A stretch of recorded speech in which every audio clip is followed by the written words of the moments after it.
కాకినాడ ప్రభుత్వ సామాన్య ఆసుపత్రి మరియు రంగరాయ మెడికల్ కళాశాలల్లో సేవలు అందిస్తున్న సెక్యూరిటీ గార్డ్స్ కి ప్రభుత్వ ఉత్తర్వుల ప్రకారం జీతం 13,960 రూపాయలు చేతికి అందాలని, పిఎఫ్ఈఎస్ఐ చెల్లించాలని, ప్రతి నెల పే స్లిప్ ఇవ్వాలని, గత చాలా కాలంగా అమలవుతున్నటువంటి క్యాజువల్ లీవులు ఇప్పుడు రద్దు చేశారు. వాటిని కొనసాగించాలని, సిఐటి అనుబంధంగా ఉన్న కొంతమంది కార్మికులను అక్రమంగా విధులకు దూరం చేశారు. తక్షణమే విధులకు తీసుకోవాలని గత వారం రోజులుగా ఆందోళన నిర్వహిస్తున్నాం. యాజమాన్యానికి, స్థానిక ఇన్ఛార్జికి, అదేవిధంగా పై అధికారులకు కూడా వినతిపత్రాలు ఇచ్చాం.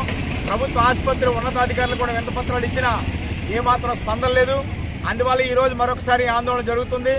ఇప్పటికైనా కార్తికేయ సెక్యూరిటీ సర్వీస్ యాజమాన్యం నిర్లక్ష్యం వీడి కార్మిక సమస్యలపైన చర్చలకు ముందుకు రావాలి. అక్రమంగా తొలగించిన సిఐటి సభ్యులను విధుల్లోకి తీసుకోవాలని డిమాండ్ చేస్తున్నాం. లేని పక్షంలో 25వ తేదీ నుంచి నిరాహార దీక్షలు ప్రారంభిస్తున్నాం. అప్పటికి దిగి రాకపోతే నిర్వధిక నిరాహార దీక్షలకు కూడా ఉద్యమాన్ని తీసుకెళ్తాం. జీజీహెచ్లో ఉన్నటువంటి ఉద్యోగ కార్మిక సంఘాలందరూ మద్దతు కోరుతున్నాం. కాకినాడ నగరంలో ఉన్న సిఐటి అనుబంధ సంఘాలన్నీ ఈ ఉద్యమంలో భాగస్వాములు చేస్తాం. జరగబోయే పరిణామాలకి కార్తికేయ సెక్యూరిటీ సర్వీస్ యాజమాన్యం బాధ్యత వహించాలి.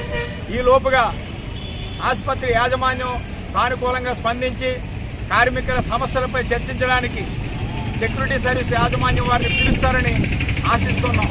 లేని పక్షంలో ఈ ఆందోళన తీవ్రతరం చేయడం తప్ప మరో మార్గం లేదు. దయచేసి జిల్లా కలెక్టర్ వారు, హెచ్డిఎస్ చైర్మన్ గా ఉన్నటువంటి వారు జోక్యం చేసుకుని కార్మికుల జీతాలు పెరగడానికి, సెలవులు అమలు చేయడానికి, అక్రమంగా విధుల నుంచి దూరం చేసిన వారిని విధుల్లోకి తీసుకోవడానికి సహకరించాలని కలెక్టర్ గారికి విజ్ఞప్తి చేస్తున్నాం. ఈ పేరు పలివేల వీరబాబు, సిఐటి నగర కో కన్వీనర్.